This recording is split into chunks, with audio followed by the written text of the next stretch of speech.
मेरो नयाँ मिनी भ्लगमा आज चाहिँ म बिहान उठेर सुतेकै लुगामा सबभन्दा पहिला चाहिँ पछाडि आएँ कि यो पछाडि चाहिँ मैले सबै गमलाहरू राखेको थिएँ नि त अस्ति यो चैत वैशाख जेठको महिनाको गर्मीमा अगाडि राख्यो भने त सबै मर्छ। मेरो घरको अगाडि चाहिँ साँझको लगभग 6-7 बजेसम्म पुरै घाम आउँछ कि अनि त्यही भएर चाहिँ मैले सबै पछाडि लिएर राखेको थिएँ। पछाडि चाहिँ घाम आउँदैन, हल्का चाहिने जति घाम आउँछ, त्यसपछि आँपको रुख पनि छ अनि शीतल हुन्छ क्या यहाँ चाहिँ।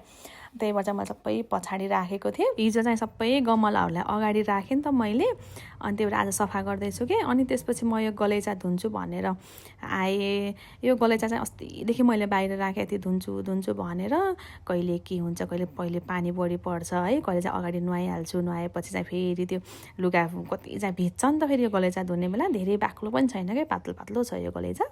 अनि त्यही भएर आज त म जे पर्छ भनेर पहिला चाहिँ यो गलैँचा धुन्छु, त्यसपछि बल्ल नुहाउँछु भनेर अनि गलैँचा धुन लागेँ। त्यसपछि यो डोरम्याट मेरो चाहिँ यो बाहिर राख्नेवाला डोरम्याट हो कि, कुकुरले यति फोहोर गर्छ, बाहिर बस्छ, कता कता जान्छ, अनि त्यही बालुवा लिएर आउँछ कि।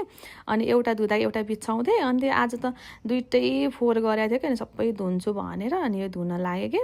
यो कुकुर नपालौँ भने नि भएन फेरि। अनि त्यत्तिकैमा चाहिँ मेरो श्रीमानज्यूको पसल जाने टाइम भयो, म पनि झाडु लगाउँछु भनेर झाडु लगाउँदैछु कि। यो भिडियो बनाउन थालेपछि चाहिँ जेको पनि भिडियो बनाउन मन लाग्ने रहेछ कि, हुन त त्यत्तिकै कन्टेन्ट आइहाल्दो रहेछ, अनि त्यही भएर चाहिँ बनाइहाल्यो नि त भन्ने लाग्दो रहेछ कि। त्यसपछि चाहिँ म यसलाई बाँधिदिन्छु कि, यस्तो फोहोर गर्छ नि एकछिन बिहानतिर चाहिँ म खोलिदिन्छु यसलाई, अनि बाहिर गइहाल्छ खोल्यो भने। अनि त्यही भएर चाहिँ यसलाई बाँधेर पछाडि छोडिदिन्छु। अनि म चाहिँ जान्छु पोछा लगाउन।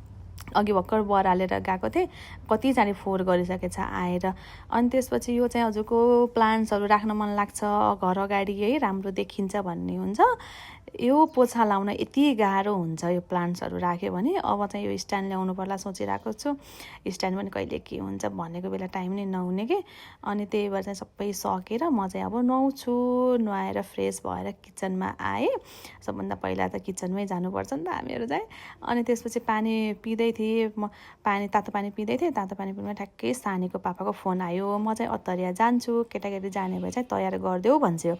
अनि यिनी केटाकेटी सुतिरहेको थिएँ, फेरि यिनीहरूलाई उठाएर तयार गरिदिएँ मैले चाहिँ। नानी चाहिँ आफै तयार हुन्छ, नानी त ठुली भइसक्यो है, यो बाबुलाई चाहिँ तयार गरिदिनुपर्छ, अझै हाई गर्दैछ। अनि कपाल कोरिदिएँ, कपाल कोरेपछि यसले मलाई माया गर्छ कि, जहिले पनि माया गरेन सानी भनेपछि सानीको पनि कपाल कोरिदिएँ। ऊ चाहिँ म हेडब्यान्ड कपाल छोड्छु, म हेडब्यान्ड लाउँछु भनेर भन्दै थिएँ नि, उसलाई चाहिँ हेडब्यान्ड लगाइदिएँ। त्यत्तिकैमा आइस्यो, आएपछि यिनीहरूलाई लगेर गएपछि मलाई बाई बाई भनेर भन्दैछन्। अनि म चाहिँ कहिले चिया नखाने कि, प्रायः कहिलेकाहीँ मात्रै खाइन्छ कि, त्यही भएर आज चिया खान मन लागेर चिया बनाउँदैछु। अनि मैले चाहिँ यसमा मसला राखेँ।